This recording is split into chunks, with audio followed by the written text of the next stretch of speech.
Hi all, welcome to our channel turning P S C. അപ്പോൾ നമ്മളിന്ന് discuss ചെയ്യാനായിട്ട് പോകുന്നത് ഭരണഘടനാ നിർമ്മാണ സഭയുമായി ബന്ധപ്പെട്ട കാര്യങ്ങളും പിന്നെ അതോടൊപ്പം പി എസ് സി റിപ്പീറ്റ് ചെയ്ത് ചോദിച്ചിരിക്കുന്ന കുറച്ച് ക്വസ്റ്റ്യൻസുമാണ്. ഭരണഘടനാ നിർമ്മാണ സഭയിൽ നിന്ന് ചോദിച്ചിരിക്കുന്ന ക്വസ്റ്റ്യൻസ്. നമുക്ക് സ്റ്റാർട്ട് ചെയ്യാം. എന്താണ് ഭരണഘടന? ആദ്യം നമ്മൾ ഭരണഘടന എന്താണെന്നാണ് പറയുന്നത്. ഒരു രാഷ്ട്രത്തിൻ്റെ അടിസ്ഥാന തത്വങ്ങളും നിയമങ്ങളും അടങ്ങുന്ന ആധികാരിക പ്രമാണമാണ് നമ്മൾ ഭരണഘടന എന്ന് പറയുന്നത്. ഒരു രാഷ്ട്രത്തിൻ്റെ അടിസ്ഥാന തത്വങ്ങളും നിയമങ്ങളും അടങ്ങുന്ന ആധികാരിക പ്രമാണമാണ് ഭരണഘടന. ലോ ഓഫ് ലാൻഡ് എന്നും ഭരണഘടന അറിയപ്പെടുന്നുണ്ട്. ലോ ഓഫ് ലാൻഡ് എന്നും അറിയപ്പെടുന്നു. രാഷ്ട്രത്തിന്റെ ഭരണം നടത്തുന്നതിനുള്ള നിയമങ്ങളുടെ ഉറവിടമാണ് എന്തെന്ന് പറയുന്നത് ഭരണഘടന എന്ന് പറയുന്നത്. രാഷ്ട്രത്തിന്റെ ഭരണം നടത്തുന്നതിനുള്ള ഒരു നിയമങ്ങളുടെ ഉറവിടമാണ് ഭരണഘടന. കോൺസ്റ്റിറ്റ്യൂർ എന്ന ലാറ്റിൻ പദത്തിൽ നിന്നുമാണ് കോൺസ്റ്റിറ്റ്യൂഷൻ എന്ന പദം ഉത്ഭവിച്ചത്. അല്ലെ, ഭരണഘടന നമ്മൾ കോൺസ്റ്റിറ്റ്യൂഷൻ ആണല്ലോ പറയുന്നത്. അപ്പം കോൺസ്റ്റിറ്റ്യൂർ എന്ന ലാറ്റിൻ പദത്തിൽ നിന്നുമാണ് കോൺസ്റ്റിറ്റ്യൂഷൻ എന്ന പദം ഉത്ഭവിച്ചത്. ഓക്കെ, ഇനി നമ്മൾ പറയുന്നത് ഭരണഘടന എത്ര തരത്തിലാണുള്ളത് നമുക്കറിയാം അല്ലെ. ലിഖിത ഭരണഘടനയുണ്ട്, അതോടൊപ്പം എന്താണ് അലിഖിത ഭരണഘടനയുണ്ട് അല്ലെ. എഴുതിയ ഭരണഘടനയുണ്ട്, എഴുതപ്പെടാത്ത ഭരണഘടനയുണ്ട്. ഇമ്പോർട്ടൻ്റ് ആണിത്. ലിഖിത ഭരണഘടന ഉള്ള രാജ്യങ്ങൾ എപ്പോഴും ചോദിക്കുന്നതാണ് പി എസ് സിയിൽ. ലിഖിത ഭരണഘടന ഉള്ള രാജ്യങ്ങളാണ് ഇതെന്ന് പറയുന്നത്. ആദ്യം തന്നെ നമുക്ക് ഇന്ത്യ പറയാം അല്ലെ. ഇന്ത്യ, അമേരിക്ക, ഓസ്ട്രേലിയ, ബ്രസീൽ, ദക്ഷിണാഫ്രിക്ക എന്ന് പറയുന്നത് ലിഖിത ഭരണഘടനയുള്ള രാജ്യങ്ങളാണ്. അതും എക്സാമിന് ചോദിച്ചിട്ടുണ്ട് അല്ലെ. ലിഖിത ഭരണഘടനയുള്ള രാജ്യങ്ങളാണ് ഇന്ത്യ, അമേരിക്ക, ഓസ്ട്രേലിയ, ബ്രസീൽ, ദക്ഷിണാഫ്രിക്ക. ഇനി അലിഖിത ഭരണഘടന ഉള്ളത് ഏതാണ്? Britain, Israel, New Zealand. ഇത് ഇത്രയാണ് എപ്പോഴും പി എസ് സി ചോദിക്കുന്നത്. ഓക്കെ, ലിഖിത ഭരണഘടനയുള്ള രാജ്യമാണ് ഇന്ത്യ, അമേരിക്ക, ഓസ്ട്രേലിയ, ബ്രസീൽ, ദക്ഷിണാഫ്രിക്ക.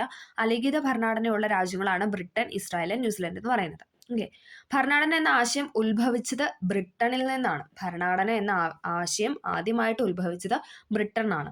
ഓക്കെ, ലിഖിത ഭരണഘടന എന്ന ആശയം ഉത്ഭവിച്ചത് എവിടെയെന്ന് വെച്ചാൽ അത് അമേരിക്കയിലാണ്. എല്ലാവർക്കും അറിയില്ല, അത് എപ്പോഴും ചോദിക്കുന്നതാണ്. ലിഖിത ഭരണഘടന എന്ന ആശയം ഉത്ഭവിച്ചത് അമേരിക്കയിലാണ്. ഭരണഘടന എന്ന ആശയം ഉത്ഭവിച്ചത് ബ്രിട്ടനിലാണ്. ലോകത്തിലെ ഏറ്റവും വലിയ ലിഖിത ഭരണഘടന എപ്പോഴും ചോദിക്കുന്നതാണ് അല്ലെ, ഇന്ത്യയാണ് അല്ലെ. ലോകത്തിലെ ഏറ്റവും വലിയ ലിഖിത ഭരണഘടന ഇന്ത്യ. ഒന്നാമത്തെ ക്വസ്റ്റ്യൻ നമ്മൾ പ്രീവിയസ് ആയിട്ട് റിപ്പീറ്റ് ചെയ്ത് ചോദിക്കുന്ന ഒന്നാമത്തെ ക്വസ്റ്റ്യൻ എന്ന് പറയുന്നത് ഏറ്റവും കൂടുതൽ ചോദിക്കുന്ന ഇതാണ്. ലോകത്തിലെ ഏറ്റവും വലിയ ലിഖിത ഭരണഘടനയുള്ള രാജ്യം ഇന്ത്യ. ലോകത്തിലെ ഏറ്റവും ചെറുതും പഴക്കമുള്ളതുമായ ഭരണഘടന, അതായത് എഴുതപ്പെട്ട ഭരണഘടനയാണ് ഉദ്ദേശിക്കുന്നത്. ഏതാണ് ലോകത്തിലെ ഏറ്റവും ചെറുതും പഴക്കമുള്ളതുമായ ഭരണഘടനയാണ് അമേരിക്കൻ ഭരണഘടന. യു എസ് യുടെ ഭരണഘടനയാണ് ഏറ്റവും പഴക്കം ചെന്നതും അതോടൊപ്പം ഏറ്റവും ആദ്യമായിട്ട് എഴുതപ്പെട്ട ഭരണഘടന വന്നത് അമേരിക്കയിലാണ്. അമേരിക്കൻ ഭരണഘടന നിലവിൽ വന്ന വർഷം എന്ന് പറയുന്നത് 1789 നമുക്ക് പഠിക്കാൻ എളുപ്പമുണ്ട്. 1789 അമേരിക്കൻ ഭരണഘടന നിലവിൽ വന്ന് ചോദിച്ചിട്ടുണ്ട്. 1789 അമേരിക്കൻ ഭരണഘടനയുടെ പിതാവ് എന്നറിയപ്പെടുന്ന ജെയിംസ് മാഡിസൺ ആണ്. അമേരിക്കൻ ഭരണഘടനയുടെ പിതാവ് എന്നറിയപ്പെടുന്ന ജെയിംസ് മാഡിസൺ. അവരുടെ ഭരണഘടനയിലെ ആർട്ടിക്കിൾ എന്ന് പറയുന്നത് ആർട്ടിക്കിൾ എത്ര എണ്ണം ഉണ്ടെന്ന് വെച്ചാൽ 7 ആർട്ടിക്കിളാണ് ഉള്ളത്. ഭേദഗതി 27 ഭേദഗതികളാണ് വരുത്തിയത്. അതിൽ 10 ഭേദഗതികൾ ഇമ്പോർട്ടൻ്റ് ആണ്. 10 ഭേദഗതികളെ കൂട്ടി പറയുന്നതാണ് ബിൽ ഓഫ് റൈറ്റ്സ് എന്ന് പറയാറുണ്ട്. നമ്മൾ കേട്ടിട്ടുണ്ട് അല്ലേ, SIT-ലൊക്കെ തന്നിട്ടുള്ള പോയിന്റാണ്. ആദ്യത്തെ 10 ഭേദഗതികളെ അറിയപ്പെടുന്ന പേരാണ് ബിൽ ഓഫ് റൈറ്റ്സ് എന്ന് പറയുന്നത്. ഇമ്പോർട്ടൻ്റ് ആണ്. അടുത്തത് ഇന്ത്യൻ ഭരണഘടന തയ്യാറാക്കി. നമ്മൾ ഇനി ഇന്ത്യയിലോട്ട് വരുവാണ്. ഇന്ത്യൻ ഭരണഘടന തയ്യാറാക്കിയത് ആരാണ്? ഭരണഘടനാ നിർമ്മാണ സഭയാണല്ലേ. എപ്പോഴും ചോദിക്കുന്നതാണല്ലേ. ഭരണഘടനാ നിർമ്മാണ സഭയാണ് ഇന്ത്യൻ ഭരണഘടന തയ്യാറാക്കിയത്. ഭരണഘടനാ നിർമ്മാണ സഭ രൂപീകൃതമായത് ആരുടെ പ്ലാൻ അല്ലെങ്കിൽ ആര് പറഞ്ഞതിന് ശേഷമാണെന്ന് ചോദിച്ചാലാണ് ക്യാബിനറ്റ് മിഷന്റെ നിർദ്ദേശപ്രകാരമാണ് അല്ലേ. ഭരണഘടനാ നിർമ്മാണ സഭ രൂപീകൃതമായത് 1946 ക്യാബിനറ്റ് മിഷൻ പ്ലാനിന്റെ അടിസ്ഥാനത്തിലാണ്. ഇമ്പോർട്ടൻ്റ് ആണ്, ചോദിച്ചിട്ടുണ്ട്. ഭരണഘടനാ നിർമ്മാണ സഭ രൂപീകൃതമായത് 1946 ക്യാബിനറ്റ് മിഷൻ പ്ലാനിന്റെ അടിസ്ഥാനത്തിലാണ്. ക്യാബിനറ്റ് മിഷനിലെ അംഗങ്ങൾ ഇമ്പോർട്ടൻ്റ് ആണ്, ചോദിച്ചിട്ടുണ്ട്. പെത്വിക് ലോറൻസ്, അദ്ദേഹമായിരുന്നു അതിന്റെ ചെയർമാൻ. ക്യാബിനറ്റ് മിഷന്റെ ചെയർമാൻ എന്ന് പറയുന്നത് പെത്വിക് ലോറൻസ് ആയിരുന്നു. പിന്നെ സ്റ്റഫോർഡ് ക്രിപ്സ് ഉണ്ടായിരുന്നു, AV അലക്സാണ്ടർ ഉണ്ടായിരുന്നു. എപ്പോഴും ചോദിക്കുന്നതാണ് ക്യാബിനറ്റ് മിഷനിലെ അംഗങ്ങൾ. Pethick Lawrence, AV Alexander, Stafford Cripps എന്ന് പറയുന്നത്. ക്യാബിനറ്റ് മിഷനെ ഇന്ത്യയിലേക്ക് അയച്ച ബ്രിട്ടീഷ് പ്രധാനമന്ത്രി, അതും ചോദിക്കുന്നതാണ് അല്ലേ. ഇവിടെ ക്വസ്റ്റ്യൻ മാർക്ക് ഇട്ടേക്കുന്ന എല്ലാം റിപ്പീറ്റ് ചെയ്ത് ചോദിക്കുന്നതാണ്. ക്യാബിനറ്റ് മിഷനെ ഇന്ത്യയിലേക്ക് അയച്ച ബ്രിട്ടീഷ് പ്രധാനമന്ത്രിയാണ് ആരെന്ന് പറയുന്നത്? ക്ലെമന്റ് ആറ്റ്ലി അല്ലേ. എപ്പോഴും ചോദിക്കുന്നതാണ്. ക്ലെമന്റ് ആറ്റ്ലിയാണ് ക്യാബിനറ്റ് മിഷനെ ഇന്ത്യയിലേക്ക് അയച്ച ബ്രിട്ടീഷ് പ്രധാനമന്ത്രി. ക്യാബിനറ്റ് മിഷൻ ഇന്ത്യയിൽ എത്തുമ്പോൾ ആരായിരുന്നു ഇന്ത്യയുടെ വൈസ്രോയി എന്ന് പറയുന്നത്? ക്യാബിനറ്റ് മിഷൻ ഇന്ത്യയിൽ വരുമ്പോൾ, അതായത് 1946 ഇന്ത്യയുടെ വൈസ്രോയി എന്ന് പറയുന്നത് വേവൽ പ്രഭു ആയിരുന്നു അല്ലെ. വേവൽ പ്രഭു ആണ് 1946 ഇന്ത്യൻ വൈസ്രോയി എന്ന് പറയുന്നത്. ക്യാബിനറ്റ് മിഷൻ സംഘം ബ്രിട്ടീഷ് ഇന്ത്യയിൽ എത്തിയത്, അതായത് ആ സമയത്ത് നമുക്ക് സ്വാതന്ത്ര്യം കിട്ടിയിട്ടില്ല, അതുകൊണ്ട് നമ്മൾ ബ്രിട്ടീഷ് ഇന്ത്യ എന്നല്ല പറയുന്നത്. അപ്പോൾ ക്യാബിനറ്റ് മിഷന്റെ സംഘം ബ്രിട്ടീഷ് ഇന്ത്യയിൽ വന്നത് എന്നാന്ന് ചോദിച്ചാൽ കറക്റ്റായിട്ട് പഠിക്കണം. 1946 മാർച്ച് 23. 1946 മാർച്ച് 23 അവർ ഇന്ത്യയിൽ എത്തിയത്. ക്യാബിനറ്റ് മിഷന്റെ സംഘം, അതായത് പെത്വിക് ലോറൻസും AV അലക്സാണ്ടർ, സ്റ്റഫോർഡ് ക്രിപ്സും കൂടെ ചേർന്ന് എന്താ പറയുക ബ്രിട്ടീഷ് ഇന്ത്യയിൽ എത്തിയത് 1946 മാർച്ച് 23. ഓക്കെ, 24 അവർ ഡൽഹിയിൽ വന്നു എന്നാണ് പറയുന്നത്. ഓക്കെ, ക്യാബിനറ്റ് മിഷൻ പ്ലാൻ അനുസരിച്ച് ഭരണഘടനാ നിർമ്മാണ സഭയിലെ അംഗസംഖ്യ എന്ന് പറയുന്നത് 389 ആണ്. എപ്പോഴും ചോദിക്കുന്നതാണ്, സ്റ്റേറ്റ്മെന്റ് ആയിട്ട് എപ്പോഴും ചോദിക്കുന്നതാണ്, പഠിച്ചു വയ്ക്കുക. ക്യാബിനറ്റ് മിഷൻ പ്ലാൻ അനുസരിച്ച് ഭരണഘടനാ നിർമ്മാണ സഭയിലെ അംഗസംഖ്യ എന്ന് പറയുന്നത് 389 അതിൽ എത്ര പേര് വനിതകൾ എന്ന് ചോദിക്കും, അതും ചോദിക്കാറുണ്ട്. 17 പേരാണ് വനിതകൾ എന്ന് പറയുന്നത്. ഓക്കെ, 389 പേരാണ് ഭരണഘടനാ നിർമ്മാണ സഭയിലെ അംഗസംഖ്യ എന്ന് പറയുന്നത്. അതിൽ 17 വനിതകൾ ഉണ്ടായിരുന്നു. ഓക്കെ, ബ്രിട്ടീഷ് ഇന്ത്യൻ പ്രവിശ്യകളിൽ നിന്ന് 296 പേരായിരുന്നു ഉണ്ടായിരുന്നത്. ബ്രിട്ടീഷ് ഇന്ത്യൻ പ്രവിശ്യകളിൽ നിന്ന് എത്ര പേരുണ്ടായിരുന്നു ചോദിച്ചാൽ 296 4 അംഗങ്ങൾ ചീഫ് കമ്മീഷണർമാരുടെ പ്രവിശ്യകളിൽ നിന്നായിരുന്നു. അതിൽ 4 പേരെന്ന് പറയുന്നത് ചീഫ് കമ്മീഷണർമാരുടെ പ്രവിശ്യകളിൽ നിന്നാണ്. ഓക്കെ, കമ്മീഷണർമാരുടെ പ്രവിശ്യകൾ എന്ന് പറയുന്നത് ഏതൊക്കെയായിരുന്നു എന്ന് ചോദിച്ചാൽ നമ്മൾ പറഞ്ഞു നാല് പ്രവിശ്യ ഉണ്ടെന്ന് പറഞ്ഞു. ഡൽഹി, അജ്മീർ, കൂർഗ്, ബ്രിട്ടീഷ് ബലൂചിസ്ഥാൻ ആണ്. ഏതൊക്കെയാണ്? ഡൽഹി, അജ്മീർ, കൂർഗ്, ബ്രിട്ടീഷ് ബലൂചിസ്ഥാൻ ആണ് ആ 4 കമ്മീഷണർമാരുടെ പ്രവിശ്യകൾ എന്ന് പറയുന്നത്. ഇനി നാട്ടുരാജ്യങ്ങളിൽ നിന്ന് എത്ര പേരുണ്ടായിരുന്നു എന്ന് ചോദിച്ചാൽ 93 പേരാണ്. എപ്പോഴും ഈ നമ്പേഴ്സ് ചോദിക്കുന്നതാണ്. ബ്രിട്ടീഷ് ഇന്ത്യൻ പ്രവിശ്യകളിൽ നിന്ന് 296 പേര്, പിന്നെ എന്താണ് പ്രവിശ്യകളിൽ നിന്ന് അതോടൊപ്പം എന്താണ് ചീഫ് കമ്മീഷണർമാരുടെ പ്രവിശ്യയിൽ നിന്ന് 4 പേര്, നാട്ടുരാജ്യങ്ങളിൽ നിന്ന് 93 പേര്. ഓക്കെ, 93 പേരാണ് നാട്ടുരാജ്യങ്ങൾ. അടുത്തത് 1946 ജൂലൈ ഓഗസ്റ്റ് മാസങ്ങളിൽ ഭരണഘടനാ നിയമനിർമ്മാണ സമിതിയിലേക്കുള്ള 296 സീറ്റുകളുടെ തെരഞ്ഞെടുപ്പ് നടന്നു എന്നാണ് പറയുന്നത്. എന്താണ്? 1946 ജൂലൈ ഓഗസ്റ്റ് മാസങ്ങളിൽ എന്താണ് ഭരണഘടനാ നിയമനിർമ്മാണ സഭയിലേക്കുള്ള 296 സീറ്റുകളുടെ തിരഞ്ഞെടുപ്പ് നടന്നു. അതിൽ നിന്നും നമ്മൾ ഇനി വിഭജിക്കുകയാണ്. കോൺഗ്രസിന് 208 സീറ്റ്, മുസ്ലിം ലീഗിന് 73, ദെൻ സ്വതന്ത്രമായിട്ട് 15 പേരാണ് ഉണ്ടായിരുന്നത്. ഓക്കെ, കോൺഗ്രസ് 208, മുസ്ലിം ലീഗ് 73, സ്വതന്ത്ര 15. ഏറ്റവും അധികം അംഗങ്ങൾ തിരഞ്ഞെടുക്കപ്പെട്ട പ്രവിശ്യ ഏതാണെന്ന് ചോദിച്ചിട്ടുണ്ടെങ്കിൽ യുണൈറ്റഡ് പ്രൊവിൻസ് ആണ്, UP. അതായത് 55 പേരാണ് അവിടെ നിന്ന് സെലക്ട് ആയത്. ഓക്കെ, ഏറ്റവും അധികം അംഗങ്ങൾ തിരഞ്ഞെടുക്കപ്പെട്ട പ്രവിശ്യ എന്ന് പറയുന്നത് യുണൈറ്റഡ് പ്രൊവിൻസ് ആണ്, 55 പേര്. ഭരണഘടനാ നിർമ്മാണ സഭയിൽ അംഗമായിരുന്ന മലയാളി അംഗങ്ങൾ എന്ന് പറയുന്നത് നമ്മൾ പറഞ്ഞു 17 പേരുണ്ടായിരുന്നു അല്ലേ. അത് നമുക്ക് ഓർക്കാൻ എളുപ്പമുണ്ട്. മൊത്തം അതിനകത്ത് 17 വനിതകളുണ്ട്. ഓക്കെ, അതേ ഡിജിറ്റ് തന്നെയാണ് എന്ത് പറയുന്നത് മലയാളികൾ എന്ന് പറയുന്നത്. ഓക്കെ, മൊത്തം വനിതകൾ എന്ന് പറയുമ്പോൾ മലയാളികളല്ലാതെ മലയാളികളും അതായത് അതർ സ്റ്റേറ്റിൽ നിന്നുള്ള എല്ലാവരും കൂടെ ചേർന്നിട്ടാണ് മൊത്തം വനിതകൾ എന്ന് പറയുന്നത് 17 ആണ്. അതോടൊപ്പം മലയാളികൾ മൊത്തം, അതായത് ആണുങ്ങളും പെണ്ണുങ്ങളും ചേർന്ന് മലയാളികൾ എന്ന് പറയുമ്പോഴത്തേക്കും 17. ഓക്കെ, അതൊന്നും അങ്ങനെയൊന്ന് കണക്ട് ചെയ്ത് വെക്കുക. ഇന്ത്യ വിഭജനത്തിന് ശേഷം ഭരണഘടനാ നിയമനിർമ്മാണ സഭയിലെ അംഗങ്ങളുടെ എണ്ണം, അതായത് വിഭജനത്തിന് ശേഷം അല്ലെ, വിഭജിച്ച് പോയി, അതായത് പാകിസ്ഥാനിലോട്ട് പോയവരുണ്ട് അല്ലെ, അങ്ങനെ പോയി അതെല്ലാം ശേഷം വിഭജനത്തിനൊക്കെ ശേഷം നിയമനിർമ്മാണ സഭയിലെ അംഗങ്ങളുടെ എണ്ണം എന്ന് പറയുന്നത് 299 ആണ്. ഓക്കെ, 299. ബ്രിട്ടീഷ് ഇന്ത്യൻ പ്രവിശ്യകളുടെ അംഗങ്ങളുടെ എണ്ണം എന്ന് പറയുന്നത് 296 നിന്നും 229ലേക്കും, ഇനി പ്രിൻസ്ലി സ്റ്റേറ്റിലെ അംഗങ്ങളുടെ എണ്ണം 93 നിന്നും 70ലേക്കുമായിട്ട് ചുരുങ്ങി എന്നാണ് പറയുന്നത്. ബ്രിട്ടീഷ് ഇന്ത്യൻ പ്രവിശ്യകളുടെ അംഗങ്ങളുടെ എണ്ണം എന്ന് പറയുന്നത് 296 നിന്നും 229 കുറഞ്ഞു. അതോടൊപ്പം പ്രിൻസ്ലി സ്റ്റേറ്റിലെ അംഗങ്ങളുടെ എണ്ണം 93 നിന്നും 70ലേക്കും ചുരുങ്ങി. ഇനി വിഭജനത്തിന് ശേഷമുള്ള വനിതകളുടെ എണ്ണം 15. അത് പ്രീവിയസ് ആയിട്ട് ചോദിച്ചിട്ടുണ്ട്, സ്റ്റേറ്റ്മെന്റ് ആയിട്ട് ചോദിച്ചിട്ടുണ്ട്. വിഭജനത്തിന് ശേഷമുള്ള വനിതകൾ 17 പേരായിരുന്നു ഉണ്ടായിരുന്നു, നമ്മൾ പറഞ്ഞു അല്ലെ. വിഭജനത്തിന് മുന്നെന്ന് പറഞ്ഞു കഴിഞ്ഞാൽ 17 പേരുണ്ടായിരുന്നു. അതിനുശേഷം വിഭജനത്തിന് ശേഷം വിഭജിച്ചു പോയി, 2 പേര് പോയി അല്ലെ. അതിനുശേഷം പിന്നെ മൊത്തം വനിതകളുടെ എണ്ണം എന്ന് പറയുന്നത് 15 ആണ്. അത് അങ്ങനെ തന്നെ സ്റ്റേറ്റ്മെന്റ് ചോദിച്ചിട്ടുണ്ട്. ഓക്കെ, വിഭജനത്തിന് ശേഷം പാകിസ്ഥാൻ ഭരണഘടനാ നിർമ്മാണ സഭയിൽ അംഗമായ വനിതകളാണ് ജഹനാര ഷാനവാസും ഇനി ക്ഷയ് സുഹർദി ഇക്രമുള്ള എന്ന് പറയുന്നത്. ഇവർ രണ്ടുപേരാണ് പോയത് അല്ലെ. അവർ രണ്ടുപേരോട് ചേർന്ന് എത്രയാണ്? 17 വനിതകളാണ്. അവർ രണ്ടുപേരും പാകിസ്ഥാനിലോട്ട് പോയി. വിഭജനത്തിന് ശേഷം അവർ പാകിസ്ഥാനിലോട്ട് പോയപ്പോൾ അവർ 2 പേര് കുറഞ്ഞില്ല, അങ്ങനെയാണ് 15 വനിതകളായത്. ആ 2 പേരുടെ പേരാണ് ജഹനാര ഷാനവാസും പിന്നെ ആരാണ്? ക്ഷയ് സുഹർദി ഇക്രമുള്ള എന്ന് പറയുന്നത്. ഓക്കെ, അടുത്തത് ഭരണഘടനാ നിയമ നിർമ്മാണ സഭയിൽ അംഗമായ ഏക മുസ്ലിം വനിതയാണ് ബീഗം എസ്വാസ് റസൂൽ എന്ന് പറയുന്നത്. അതും ചോദിച്ചിട്ടുണ്ട്, എക്സാമിന് ചോദിച്ചിട്ടുണ്ട്. ഭരണഘടനാ നിയമനിർമ്മാണ സഭയിലെ അംഗമായ ഏക മുസ്ലിം വനിതയാണ് ബീഗം ഐസ്രാസ് റസൂൽ എന്ന് പറയുന്നത്. ബീഗം റസൂലാണ് എന്തെന്ന് പറഞ്ഞാൽ ഭരണഘടനാ നിർമ്മാണ സഭയിൽ അംഗമായ ഏക മുസ്ലിം വനിത. ഭരണഘടനാ നിയമനിർമ്മാണ സഭയിൽ അംഗമായ ഏക ദളിത് വനിതയാണ് ദാക്ഷായണി വേലായുധൻ. അതും ചോദിച്ചിട്ടുണ്ട്. നമ്മൾ ഈ ക്വസ്റ്റൻ ആയിട്ട് ഇട്ടേക്കുന്ന എല്ലാം റിപ്പീറ്റ് ചെയ്ത് ചോദിക്കുന്ന ക്വസ്റ്റ്യൻസ് ആണ്. ഓക്കെ, ഭരണഘടനാ നിയമനിർമ്മാണ സഭയിലെ അംഗമായ ഏക ദളിത് വനിതയാണ് ദാക്ഷായണി വേലായുധൻ. ഭരണഘടനാ നിർമ്മാണ സഭയിൽ ഏക അംഗമായ മുസ്ലിം വനിത ചോദിച്ചാൽ ബീഗം റസൂലും, ഇനി ഏക ദളിത് വനിത ചോദിച്ചാൽ ദാക്ഷായണി വേലായുധനുമാണ്. ഭരണഘടനാ നിർമ്മാണ സഭയിലെ ആംഗ്ലോ ഇന്ത്യൻ പ്രതിനിധികൾ, ആ സമയത്ത് ആംഗ്ലോ ഇന്ത്യൻസ് ഉണ്ടായിരുന്നു അല്ലെ.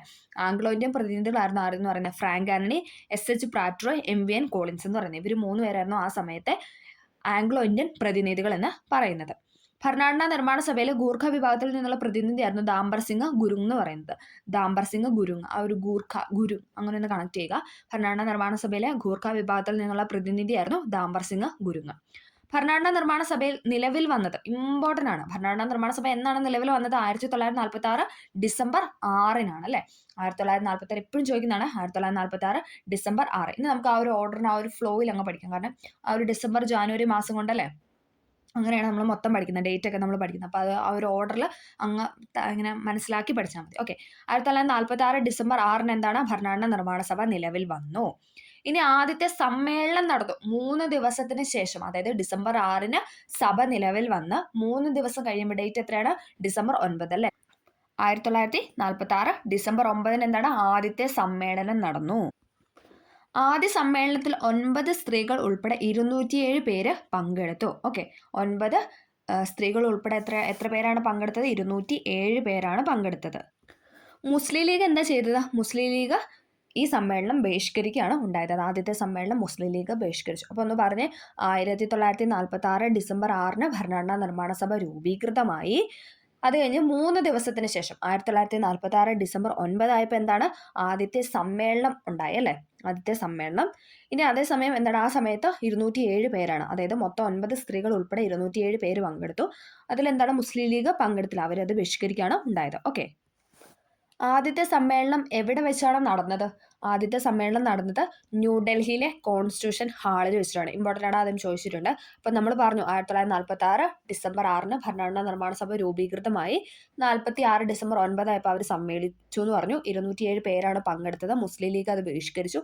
അത് എവിടെയാണ് ആ സമ്മേളനം നടന്നതെന്ന് വെച്ചാൽ ന്യൂഡൽഹിയിലെ കോൺസ്റ്റിറ്റ്യൂഷൻ ഹാളിൽ വെച്ചിട്ടാണ്. ന്യൂഡൽഹിയിലെ കോൺസ്റ്റിറ്റ്യൂഷൻ ഹാൾ ആദ്യം ചോദിച്ചിട്ടുണ്ട്. ഭരണഘടനാ നിർമ്മാണ സഭയെ ആദ്യമായിട്ട് അഭിസംബോധന ചെയ്ത് സംസാരിച്ചത്, അതും പ്രീവിയസ് ആയിട്ട് ചോദിച്ചിട്ടുണ്ട്. ആരാണ്? JB കൃപലാനിയാണ്. ഭരണഘടനാ നിർമ്മാണ സഭയെ ആദ്യമായിട്ട് അഭിസംബോധന ചെയ്ത് സംസാരിച്ചത് JB കൃപലാനി. ഭരണഘടനാ നിർമ്മാണ സഭയുടെ പ്രഥമ സമ്മേളനത്തിലെ അധ്യക്ഷൻ ആരായിരുന്നു? അതും ചോദിച്ചിട്ടുണ്ട്. ആരാണ്? ഡോക്ടർ സച്ചിദാനന്ദ സിൻഹ. അദ്ദേഹം പെർമനന്റ് ആയിരുന്നോ? അല്ല അല്ലെ, അദ്ദേഹം ടെമ്പററി ആയിരുന്നു, താൽക്കാലിക അധ്യക്ഷനായിരുന്നു. ആരെന്ന് പറയുന്നത്? ഡോക്ടർ സച്ചിദാനന്ദ സിൻഹ അല്ലെ. ആ നിർമ്മാണ സഭയിലെ ഏറ്റവും പ്രായം കൂടിയ അംഗമായിരുന്നു സച്ചിദാനന്ദ സിൻഹ. അതുകൊണ്ടാണ് അദ്ദേഹത്തെ എന്താണ് പ്രഥമ സമ്മേളനത്തിലെ അധ്യക്ഷനായിട്ട് വെച്ചത്, താൽക്കാലിക അധ്യക്ഷനായിട്ട്. അതിനുശേഷം തെരഞ്ഞെടുപ്പൊക്കെ നടന്ന ആരാണ്? ഡോക്ടർ രാജേന്ദ്ര പ്രസാദിനെ നമ്മൾ സ്ഥിര അധ്യക്ഷനായിട്ടൊക്കെ വെച്ചു അല്ലേ. അപ്പോൾ നമുക്കത് പറഞ്ഞു പോകാം. അപ്പോൾ ഒന്നും കൂടെ ഒന്ന് പറഞ്ഞ്, 1946 ഡിസംബർ 6-ന് ഭരണഘടനാ നിർമ്മാണ സഭ രൂപീകൃതമായി. എവിടെയായിരുന്നു? ഡൽഹിയിലെ കോൺസ്റ്റിറ്റ്യൂഷൻ ഹാൾ അല്ലേ. ഓക്കെ, അത് കഴിഞ്ഞിട്ട് ഡിസംബർ 9 ആയപ്പോഴത്തേക്ക് എന്താണ്? നമ്മളത് ആദ്യത്തെ സമ്മേളനം നടന്നു. അവിടെ 207 പേരാണ് പങ്കെടുത്തത്. അതിൽ 9 സ്ത്രീകളുണ്ടായിരുന്നു. മുസ്ലിം ലീഗ് അത് ബഹിഷ്കരിക്കുകയാണ് ഉണ്ടായത്. ആദ്യമായിട്ട് അഭിസംബോധന ചെയ്ത് സംസാരിച്ചത് JB കൃപലാനിയാണ്. പ്രഥമ സമ്മേളനത്തിൽ, അതായത് ആദ്യം സമ്മേളനം ഡിസംബർ 9-ാം തീയതി ആദ്യം സമ്മേളിച്ചു. ആ സമ്മേളനത്തിൽ ആദ്യത്തെ അധ്യക്ഷനായിട്ട് താൽക്കാലിക ഒരു പ്രസിഡന്റാണ് നമ്മൾ തെരഞ്ഞെടുത്തത്. അതെന്ന് പറയുന്നത് സച്ചിദാനന്ദ സിൻഹയാണ്. ഓക്കെ, ഇത്രയും കാര്യങ്ങൾ ക്ലിയർ ആയില്ലേ? അടുത്ത നമ്മൾ പറയുന്നത് ഭരണഘടനാ നിർമ്മാണ സഭയുടെ 2ാമത്തെ സമ്മേളനം നടന്നത്. ആദ്യം ഡിസംബർ 9 നടന്നു. ദെൻ 2 ദിവസം കഴിഞ്ഞിട്ട് 9, 10, 11 ആയപ്പോഴത്തേക്ക് എന്താണ്? 2ാമത്തെ സമ്മേളനം നടന്നു. ഭരണഘടനാ നിർമ്മാണ സഭയുടെ 2ാമത്തെ സമ്മേളനം നടന്നത് 1946 ഡിസംബർ 11. ഈ യോഗത്തിൽ തിരഞ്ഞെടുക്കപ്പെട്ട ഭരണഘടനാ നിർമ്മാണ സഭയുടെ സ്ഥിര അധ്യക്ഷനായിരുന്നു ആരെന്ന് പറയുന്നത്? ഡോക്ടർ രാജേന്ദ്ര പ്രസാദ്. അപ്പോൾ നമ്മൾ രാജേന്ദ്ര പ്രസാദിനെ എന്താണ് സ്ഥിര അധ്യക്ഷനായിട്ട് തിരഞ്ഞെടുത്തത്? 1946 ഡിസംബർ 11. ഡിസംബർ 6-ന് ആരായിരുന്നു? ഡിസംബർ 9-ന് ആരായിരുന്നു? സച്ചിദാനന്ദ സിൻഹയായിരുന്നു താൽക്കാലിക അധ്യക്ഷനായിട്ട് അല്ലേ. ഓക്കെ, എല്ലാവർക്കും ക്ലിയർ ആവുന്നുണ്ടോ എന്ന് പ്രതീക്ഷിക്കുന്നു. ഓക്കെ, ഇതൊരു ഓർഡറിന് നമ്മൾ ആ ഡേറ്റ് ഇങ്ങനെ ഓർത്തോർത്ത് പഠിച്ചാൽ മതി. December 6, December 9, then 11. അപ്പോൾ നമ്മൾ 11-ാം തീയതി വരെ എത്തി. ഓക്കെ, അടുത്തത് ആ സമയത്ത് ഉപാധ്യക്ഷനായിട്ട് പറഞ്ഞത് HC മുഖർജിയും VT കൃഷ്ണമാചാരിയാണ്. അതും സ്റ്റേറ്റ്മെന്റ് ആയിട്ട് വന്നിട്ടുണ്ട്. ഉപാധ്യക്ഷന്മാരായിരുന്നു HC Mukherjee, VT Krishnamachari. Secretary ആരായിരുന്നു? HVR അയ്യങ്കാർ ആയിരുന്നു. HVR അയ്യങ്കാർ ആയിരുന്നു സെക്രട്ടറി എന്ന് പറയുന്നത്. അടുത്തത് ഭരണഘടനാ നിർമ്മാണ സഭയിലെ ചീഫ് ഡ്രാഫ്റ്റ്മാൻ ആയിരുന്നു SN മുഖർജി. SN മുഖർജി ആയിരുന്നു ചീഫ് ഡ്രാഫ്റ്റ്മാൻ എന്ന് പറയുന്നത്. ഭരണഘടനാ നിർമ്മാണ സമിതിയുടെ നിയമ ഉപദേശകൻ എപ്പോഴും ചോദിക്കുന്നതാണ്. നിയമ ഉപദേശകൻ, ഭരണഘടനാ നിർമ്മാണ സമിതിയുടെ നിയമ ഉപദേശകൻ ആരായിരുന്നു എന്ന് ചോദിച്ചാൽ ആരാണ്? BN റാവു. BN റാവു ആണ് ആരെന്ന് പറയുന്നത്? ഭരണഘടനാ നിർമ്മാണ സമിതിയുടെ നിയമ ഉപദേശകൻ എന്ന് പറയുന്നത്. BN Rao, മാറിപ്പോലെ BN Rao. ഭരണഘടനയുടെ നക്കൽ തയ്യാറാക്കിയത്, നക്കൽ എന്ന് പറഞ്ഞാൽ ഡ്രാഫ്റ്റ്, നമ്മൾ പറഞ്ഞു ഡ്രാഫ്റ്റ് തയ്യാറാക്കി, ഭരണഘടനയുടെ ഡ്രാഫ്റ്റ് തയ്യാറാക്കിയത് ആരാന്ന് വെച്ചാൽ BN റാവു ആണ്. BN റാവു ആണ് ഭരണഘടനയുടെ ഡ്രാഫ്റ്റ് തയ്യാറാക്കിയത്. അന്താരാഷ്ട്ര നീതിന്യായ കോടതിയിലേക്ക് നാമനിർദ്ദേശം ചെയ്യപ്പെട്ട ആദ്യത്തെ ഇന്ത്യക്കാരനാണ് BN റാവു. അപ്പം നമ്മളിനി അദ്ദേഹത്തെ കുറിച്ചാണ് പറയുന്നത്. അതായത് ഭരണഘടനയുടെ ഡ്രാഫ്റ്റ് തയ്യാറാക്കി പിന്നെ എന്താണ് അന്താരാഷ്ട്ര നീതിന്യായ കോടതിയിലേക്ക് നാമനിർദ്ദേശം ചെയ്യപ്പെട്ട ആദ്യത്തെ ഇന്ത്യക്കാരനാണ്. മ്യാൻമാറിന്റെ ഭരണഘടനാ നിർമ്മാണ സഭയിൽ ഉപദേശകനായിരുന്ന ഇന്ത്യക്കാരനാണ് BN റാവു എന്ന് പറയുന്നത്. 3 പോയിന്റ് പറഞ്ഞു. ഏതൊക്കെയാണ്? ഭരണഘടനയുടെ നക്കൽ തയ്യാറാക്കിയ വ്യക്തി, അതോടൊപ്പം അന്താരാഷ്ട്രീയ നീതിന്യായ കോടതിയിലേക്ക് നാമനിർദ്ദേശം ചെയ്യപ്പെട്ട ആദ്യത്തെ ഇന്ത്യക്കാരൻ, മ്യാൻമാറിന്റെ ഭരണഘടനാ നിർമ്മാണ സഭയിൽ ഉപദേശകനായിരുന്ന ഇന്ത്യക്കാരൻ. ഇതെല്ലാം BN റാവു ആണ്. ഭരണഘടനാ നിർമ്മാണ സഭയുടെ 3ാമത്തെ സമ്മേളനം നടന്നത് അപ്പം എന്താണ്? ആദ്യം ഡിസംബർ 6 രൂപീകൃതമായി. റിപ്പീറ്റ് ചെയ്ത് പറയുന്നതെന്ന് വെച്ചാൽ ആ ഓരോ ഓർഡറിൽ നിങ്ങൾ പഠിക്കാൻ വേണ്ടിയിട്ടാണ്. ഓക്കെ, അപ്പോൾ അറിയാവുന്നവർക്ക് എന്താണ് ഇച്ചിരി ബോറാവും, പക്ഷേ ആദ്യമായിട്ട് കേൾക്കുന്നവരോ അല്ലെങ്കിൽ ആദ്യമായിട്ടൊക്കെ പഠിക്കാൻ സ്റ്റാർട്ട് ചെയ്തവർക്കൊക്കെ സംബന്ധിച്ച് അവർക്കത് ബേസ് ആവണ്ട, തറം ആവണ്ടേ, അതിന് വേണ്ടിയിട്ടാണ് നമ്മളിങ്ങനെ റിപ്പീറ്റ് ചെയ്ത് പറയുന്നത്. ഓക്കെ, ഡിസംബർ 6 സമ്മേളനം നിർമ്മാണ സഭ രൂപീകൃതമായി. ഡിസംബർ 9 ആദ്യത്തെ സമ്മേളനം, ആ സമയത്ത് സച്ചിദാനന്ദ സിൻഹയെ നമ്മൾ തിരഞ്ഞെടുത്തു. അതിനുശേഷം ഡിസംബർ 11 ആയപ്പോഴത്തേക്കും നമ്മൾ രാജേന്ദ്ര പ്രസാദ് സ്ഥിര അധ്യക്ഷനായിട്ട് തിരഞ്ഞെടുത്തു. ഇനി അടുത്ത സമ്മേളനമാണ് 13 ഓക്കെ, ഡിസംബർ 13. അതിന്റെ പ്രത്യേകത എന്താണെന്ന് ജവഹർലാൽ നെഹ്റു ലക്ഷ്യപ്രമേയം അവതരിപ്പിച്ചു അല്ലേ. ഓക്കെ, അതാണ് പിന്നീട് നമ്മുടെ എന്താ പറയുക ആമുഖമായിട്ടൊക്കെ മാറിയത്. ഓക്കെ, നമുക്കത് പറയാം. ജവഹർലാൽ നെഹ്റു ലക്ഷ്യപ്രമേയം, അതായത് ഒബ്ജക്റ്റീവ് റെസൊല്യൂഷൻ അവതരിപ്പിച്ചത് 1946 ഡിസംബർ 13 എപ്പോഴും ചോദിക്കുന്നുണ്ട്, സ്റ്റേറ്റ്മെന്റ് ആയിട്ട് ചോദിച്ചിട്ടുണ്ട്. 12ാം നിർമ്മാണ സഭയുടെ 3ാമത്തെ സമ്മേളനം 6 ഒരു സമ്മേളനം, 9 നടന്നു, ദെൻ 11 നടന്നു, ദെൻ 13. ഓക്കെ, 9 നടന്നു, പിന്നെ 11 നടന്നു, പിന്നെ 13 നടന്നു. ഓക്കെ, അപ്പം 13 എന്താണ് 1946 ഡിസംബർ 13 3ാമത്തെ സമ്മേളനം നടന്നു. അന്ന് എന്താണ് ജവഹർലാൽ നെഹ്റു ഒബ്ജക്റ്റീവ് റെസൊല്യൂഷൻ അല്ലെങ്കിൽ ലക്ഷ്യപ്രമേയം അവതരിപ്പിച്ചു എന്നാണ് പറയുന്നത്. ഓക്കെ, ലക്ഷ്യപ്രമേയം അവതരിപ്പിച്ചു. ഭരണഘടനയുടെ കയ്യെഴുത്തുപ്രതി തയ്യാറാക്കിയത് ആരാണ്? പ്രേം ബിഹാരി നരേൻ റൈസാദയാണ്. പ്രേം ബിഹാരി നരേൻ റൈസാദയാണ് എന്തെന്ന് പറയുന്നത് കയ്യെഴുത്ത് പ്രതി അല്ലെ, എഴുതി തയ്യാറാക്കിയത്. ഭരണഘടന അല്ലെ, ആ സമയത്ത് എന്താണ് പ്രിന്ററോ കാര്യങ്ങളോ അങ്ങനെയൊന്നും ഇല്ല അല്ലെ. അപ്പോൾ എഴുതി എന്താണ് നമുക്ക് പെട്ടെന്ന് കോപ്പി പേസ്റ്റ് ചെയ്ത് അങ്ങനെയൊന്നും കൊണ്ടുവരാൻ പറ്റത്തില്ല അല്ലെ. ഓക്കെ, അത് കൈകൊണ്ട് എഴുതി തയ്യാറാക്കിയ വ്യക്തിയാണ് പ്രേം ബിഹാരി നരേൻ റൈസാദ എന്ന് പറയുന്നത്. ഇന്ത്യൻ ഭരണഘടനയുടെ ലേഔട്ട് തയ്യാറാക്കിയത് നന്ദലാൽ ബോസ് ആണ്. ലേഔട്ട് നന്ദലാൽ അങ്ങനെ കണക്ട് ചെയ്യുക. ഇന്ത്യൻ ഭരണഘടനയുടെ ലേഔട്ട് തയ്യാറാക്കിയത് നന്ദലാൽ ബോസ്. ഭരണഘടനയുടെ ഹിന്ദി കയ്യെഴുത്തു പ്രതി തയ്യാറാക്കിയത് ആരാണ്? വസന്തകൃഷ്ണൻ വൈദ്യരാണ്. വസന്തകൃഷ്ണനാണ് ഹിന്ദി കയ്യെഴുത്ത് പതിപ്പ് തയ്യാറാക്കിയത്. ഇമ്പോർട്ടൻ്റ് ആണ് ഹിന്ദി. വസന്തകൃഷ്ണൻ, ഹിന്ദി. ആ വസന്തകൃഷ്ണൻ എന്നൊക്കെ കേൾക്കുമ്പോൾ നമുക്കൊരു ഹിന്ദി പേരായിട്ട് തോന്നും അല്ലെ. ഓക്കെ, ഹിന്ദി കയ്യെഴുത്ത് പ്രതി തയ്യാറാക്കിയത് വസന്തകൃഷ്ണൻ. ഭരണഘടന ഹിന്ദി കയ്യെഴുത്ത് പതിപ്പ് മനോഹരമാക്കിയത് നന്ദലാൽ ബോസ് ആണ്. അത് എഴുതി തയ്യാറാക്കി, ഇനി അത് മനോഹരമാക്കിയത് ആരാണെന്ന് വെച്ചാൽ നന്ദലാൽ ബോസ് ആണ്. ഓക്കെ, ഭരണഘടനാ നിർമ്മാണം പൂർത്തിയാക്കാൻ എടുത്ത സമയം എപ്പോഴും ചോദിക്കുന്നതാണ്. 2 വർഷം 11 മാസം 18 ദിവസം. ചിലതിൽ 17 ദിവസം എന്നും ചോദിക്കാറുണ്ട്. അത് രണ്ടും കറക്റ്റ് ആണ്. ഏതാണോ ഉചിതം അത് നോക്കി എഴുതുക. കാരണം രണ്ടും കൂടെ അങ്ങനെ ഓപ്ഷൻ തരാറില്ല. ഓക്കെ, ഒന്നെങ്കിൽ 18 ദിവസമായിരിക്കും, അല്ലെങ്കിൽ 17 ദിവസമായിരിക്കും. അപ്പം അത് നോക്കിയിട്ട് ആൻസർ ചെയ്യുക. ഓക്കെ, ഭരണഘടനാ നിർമ്മാണം പൂർത്തിയാക്കാൻ എടുത്ത സമയം എന്ന് പറയുന്നത് 2 വർഷം 11 മാസം 18 ദിവസം അല്ലെങ്കിൽ 17 ദിവസം. ഓക്കെ, ചെലവായ തുക എന്ന് പറയുന്നത് 64 ലക്ഷം രൂപയാണ്. ഓക്കെ, ആ സമയത്ത് 64 ലക്ഷം രൂപയാണ് ഭരണഘടന രൂപീകൃതമാക്കാനുണ്ടായ തുക എന്ന് പറയുന്നത്. ഓക്കെ, മൊത്തം 11 സെക്ഷനുകളിലായി ഭരണഘടനാ നിർമ്മാണ സഭ സമ്മേളിച്ച ആകെ ദിവസങ്ങളുടെ എണ്ണം എന്ന് പറയുന്നത് 165 ദിവസങ്ങളാണ്. അതിൽ 114 ദിവസം എന്തിനു വേണ്ടിയിട്ട് എടുത്ത? ഭരണഘടനാ ഡ്രാഫ്റ്റ് തയ്യാറാക്കാനായിട്ട് ആണ് എടുത്തത്. അപ്പം ഡ്രാഫ്റ്റ് തയ്യാറാക്കിയല്ല നമുക്ക് ഏറെക്കുറെ അല്ലെ ഒരു ഐഡിയ, ഒരു നമ്മൾ ശരിക്കും ഒരു ഡ്രാഫ്റ്റ് തയ്യാറാക്കാന്ന് പറഞ്ഞാൽ നമുക്ക് അതിനൊരു ലേഔട്ട് കിട്ടാന്നുള്ള അല്ലേ എന്തൊക്കെ കാരണം. അപ്പം അതിന് വേണ്ടിയിട്ട് 114 ദിവസം എടുത്തു എന്നാണ് പറയുന്നത്. പൊതുജനാഭിപ്രായം അറിയാനായി ഭരണഘടനയുടെ കരട് രൂപം ഇന്ത്യയിലെ പ്രധാന പത്രങ്ങളിൽ പ്രസിദ്ധീകരിച്ചു. ആ ഡേറ്റ് ചോദിച്ചാൽ 1948 ഫെബ്രുവരി 28 ഇമ്പോർട്ടൻ്റ് ആണ്. പൊതുജനാഭിപ്രായം അറിയാനായിട്ട് ഭരണഘടനയുടെ കരട് രൂപം ഇന്ത്യയിലെ പ്രധാന പത്രങ്ങളിൽ പ്രസിദ്ധീകരിച്ചു. അത് സ്റ്റേറ്റ്മെന്റ് ആയിട്ട് ചോദിച്ചിട്ടുണ്ട്. 48 ഫെബ്രുവരി 28 1948 ഫെബ്രുവരി 28 എന്തെന്ന് പറയുന്നത് പൊതുജനങ്ങളുടെ അഭിപ്രായം അറിയാൻ വേണ്ടിയിട്ട് ഭരണഘടനയുടെ ഡ്രാഫ്റ്റ് രൂപം ഇന്ത്യയിലെ പ്രധാനപ്പെട്ട പത്രങ്ങളിലൊക്കെ പ്രസിദ്ധീകരിച്ചത്. ഓക്കെ, ഭരണഘടനയുടെ പൂർണ്ണ രൂപം അതായത് ഫൈനൽ ഡ്രാഫ്റ്റ് ആദ്യമായിട്ട് അംബേദ്കർ ഭരണഘടന നിർമ്മാണ സഭയിൽ അവതരിപ്പിച്ചത് 1948 നവംബർ 4 1948 നവംബർ 4 ഭരണഘടനയുടെ പൂർണ്ണ രൂപം അതായത് ഫൈനൽ ആയിട്ടുള്ള ഡ്രാഫ്റ്റ് ആദ്യമായിട്ട് അംബേദ്കർ നിർമ്മാണ സഭയിൽ അവതരിപ്പിച്ചത്. 48 നവംബർ മാസം 9 വരെ ഭരണഘടനാ നിർമ്മാണ സമിതി അതിന്മേൽ ചർച്ചകൾ നടത്തി അല്ലെ.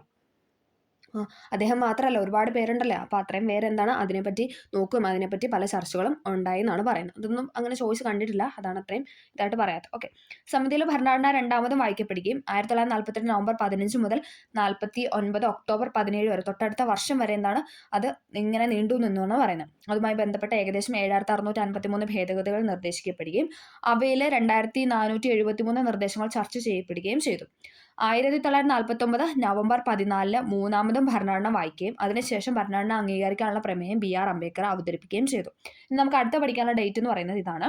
ഭരണഘടനാ നിർമ്മാണ സഭ അംഗീകരിച്ചത് ഇമ്പോർട്ടൻ്റ് ആണ്. ഭരണഘടനാ നിർമ്മാണ സമിതി അംഗീകരിച്ചതാണ് 1949 നവംബർ 26 എന്ന് പറയുന്നത്. ഈ ഡേറ്റിന്റെ പ്രത്യേകത ഉണ്ടെന്ന് പറഞ്ഞാൽ ഒന്നാമത്തെ കാര്യം എന്ന് പറയുന്നത് നിർമ്മാണ സമിതി അംഗീകരിച്ചു. രണ്ടാമത് നമ്മൾ നവംബർ 26 എന്ന് പറഞ്ഞാൽ ഭരണഘടനാ ദിനം അല്ലെങ്കിൽ നിയമദിനമായിട്ടാണ് ആചരിക്കുന്നത്.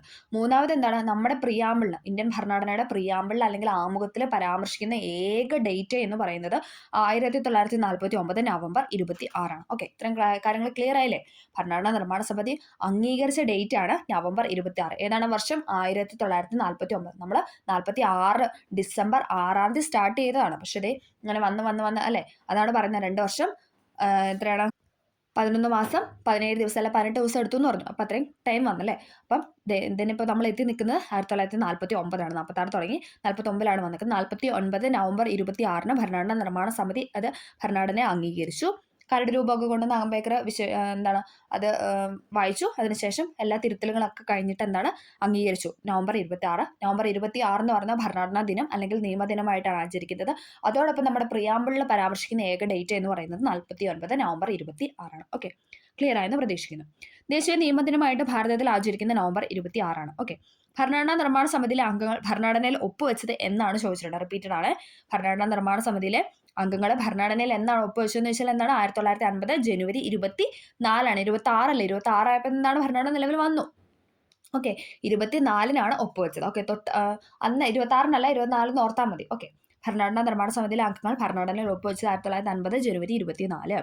ഒപ്പുവെച്ച അംഗങ്ങളുടെ എണ്ണം എന്ന് പറയുന്നത് 284. 2 8 4 8ന്റെ പകുതി അല്ലേ 4.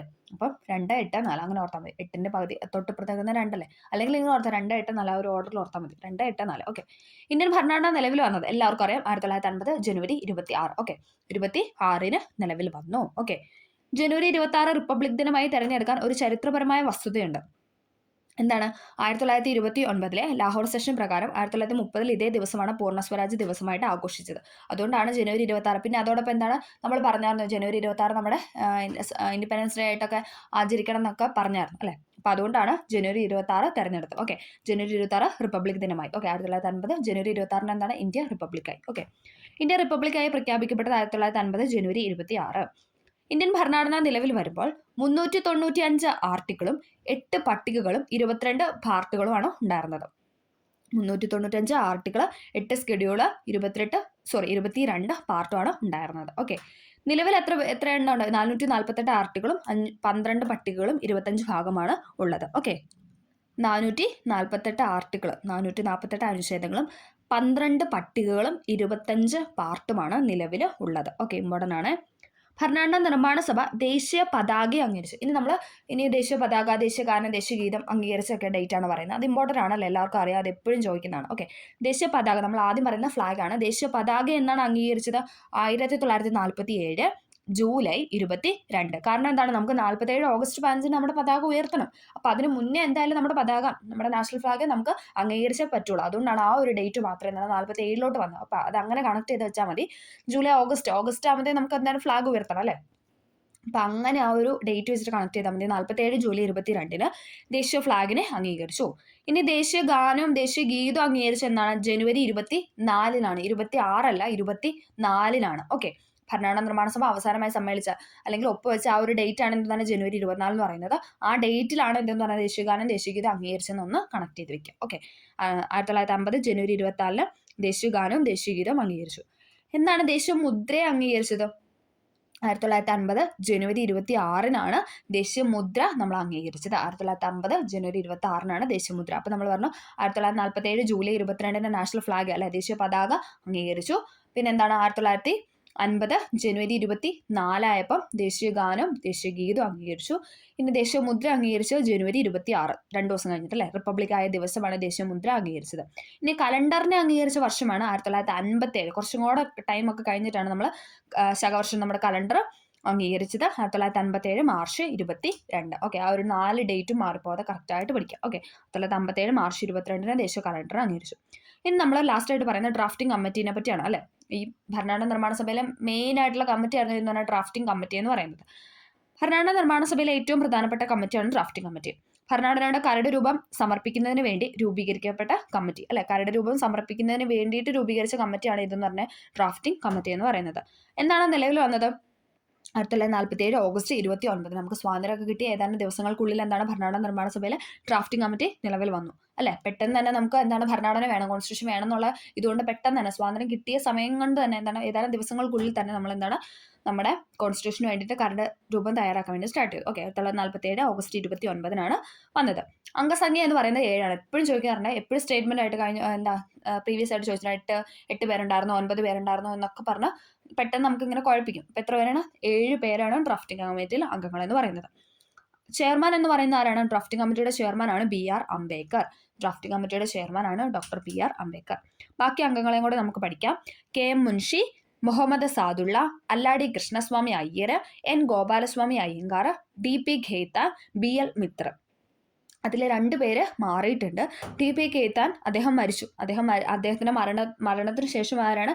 TT കൃഷ്ണമാചാരി ചുമതലയേറ്റു. DP ഖേത്താൻ മരിച്ചപ്പോൾ TT കൃഷ്ണമാചാരി വന്നു. DP Khaitan TT Krishnamachari. Okay. പിന്നെ BL മിത്ര രാജിവെച്ചു. അദ്ദേഹം രാജിവെച്ചു. അതിനുശേഷം ആരാണ്? N മാധവറാവു ചുമതലയേറ്റു. ഓക്കെ, അപ്പൊ നമുക്ക് ആ ഒരു പുതിയതായിട്ട് വന്നവരുടെ പേര് വെച്ചിട്ട് ഒന്നും കൂടെ പറയാം. KM Munshi, Muhammad Saadullah, Alladi Krishnaswami Iyer, N Gopalaswami Ayyangar, TT Krishnamachari, N Madhava Rao. Okay, അതിൽ DP ഖേത്താൻ മരിച്ചിട്ട് TT കൃഷ്ണമാചാരി വന്നു.